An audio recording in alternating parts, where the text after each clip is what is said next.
My name is Seonwoong Hwang, Hwang Seonwoong in Korean. I am 36 years old. So I was born to a pastor's family. So I joke about my life. I'm a cradle Methodist, you know.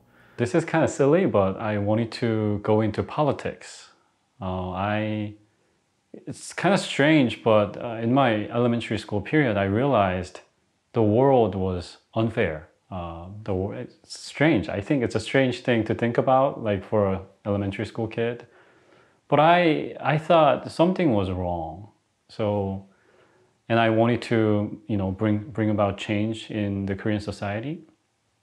And I think I'm practical. So I wanted to have power that can allow me to make some changes in this world. And those, attempts didn't go that well. And at some point in my early 20s, I had to sit down with myself and had to make those,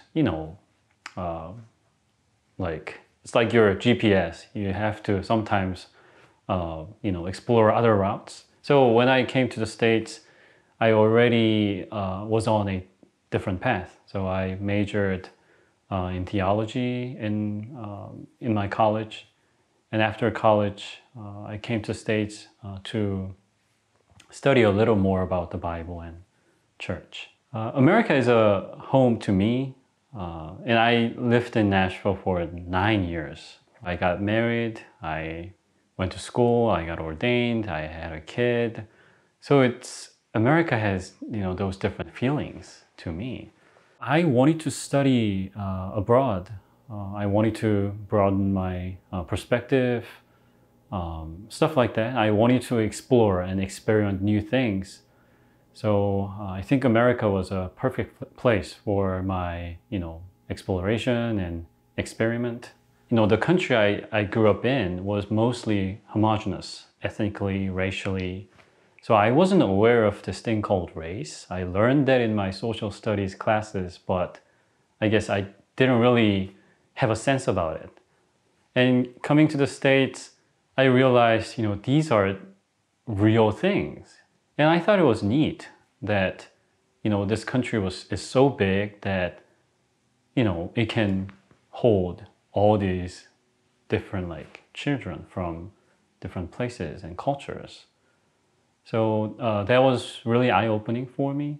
I love this Korean church. My particular congregation and the Korean church, the big, larger one as well. One, because it has helped me form a positive self-image. I can be Korean and that's okay. And that is celebrated and that is appreciated. And I think Korean church, in my context, has done a lot for that. And I am, currently teaching, leading youth and college ministries at our church. And I see the same thing, happening in their lives too. Living in Tennessee, right? Very white. Asians don't really have a voice. And, I guess having this place, having this safe space where they can be freely Korean, they can, they don't have to think about who they are, like how they look. And I think that's very powerful. When I was growing up in Korea, the one thing that really stood out to me was the economic disparity. And I think it's getting more severe with the globalization, and the industrial structures are changing right now from, those third wave, whatever, and then IT, and globalization, and these layers have helped Korean society change so much. But that gap between the rich and the poor is just widening. And I don't think it's just money issues. It's, the haves, they enjoy better things in terms of, legal battles, through their relationships and money. The poor don't even have a voice, right? After coming to the States, I've opened my eyes towards, this race things. Races are really different. They really exist. And I think our Asian Americans' role, like unique role to play in this society where it is just divided, black and white, right?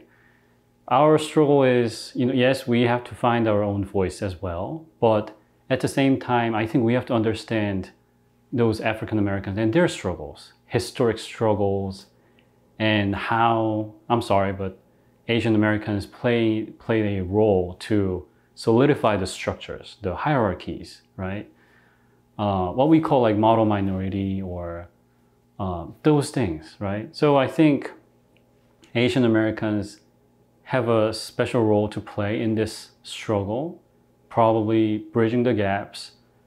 And I've seen, those hate crimes against Asian Americans. Some of them were committed by, people of like racial minorities as well. I see this internal struggles. I think one way we could help Asian Americans is, we fully appreciate the struggles that African Americans had to bear, right? And we stand in solidarity with them while we are trying to find our own voice in this society. And I think it's connected back to our, positive self-image portion as well. Believing in that the fact that we have a story to tell, we have, some contributions to make for this great country. The goal is stay the same. I still want to, I still view this world as, a place that needs change, transformation. We can do better in a lot of ways. But I think the methodology has changed. So rather than, with power or politics or administrative stuff, I think, I'd like to make the change with, God's help, as we obey, God's call. Like I said, I had to change the course of my future or career. It was deeply frustrating. I dreamed about something and I prayed for something, and things didn't just happen that way. And I had to change, I had to make a big life decision. I think, of course, later in my life, I had more occasions like that. I planned out for something, I dreamed of something, but things just didn't happen as I want them to be, right? And I think I'm getting better now, being okay with changes, and it's your life. And I think it took me a while to discover that.